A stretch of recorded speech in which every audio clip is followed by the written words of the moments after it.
Using the cover of the African night, these young volunteers venture into the dense forest. They are the Arrow Boys, young men, some as young as 16, protecting their own community at great risk. This guy was walking here and they just pounce at him because they don't know who he is. As it was, he was just a villager with too much to drink. He'll be set free. But the Arrow Boys emerge as a counterpoint to the Lord's Resistance Army, or the LRA. During the past 2 years, this Ugandan militia has carried out numerous cross-border attacks, randomly looting, killing, maiming and abducting innocent civilians.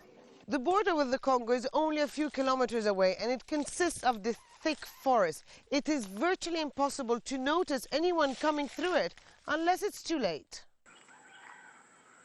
EMANUEL was at home when the militiamen arrived. At first, he thought they were friendly forces, until he found out they were the Tong Tong, the local name for the LRA. It was a rainy day. The Tong Tong reached our area. At first, I thought it was the Ugandan army.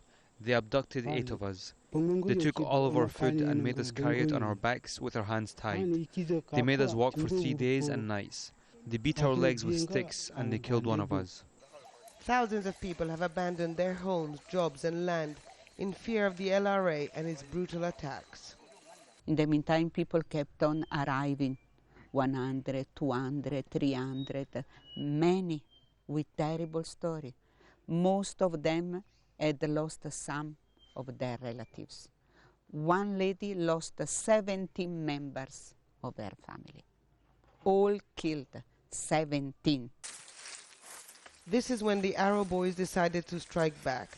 They use any available weapon, spears, bows, and homemade rifles.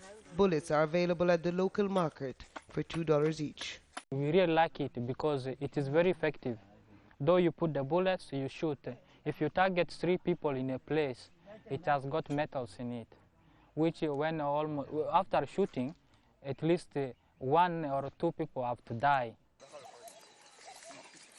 The government of South Sudan was slow to react at first. Then in December 2009, soldiers were deployed to the region along with Ugandan forces. They carried out joint strikes against the LRA, but the threat still exists.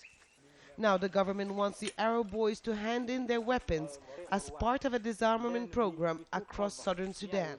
All of us here, we in Western Equatoria, we don't aim at giving that to the government.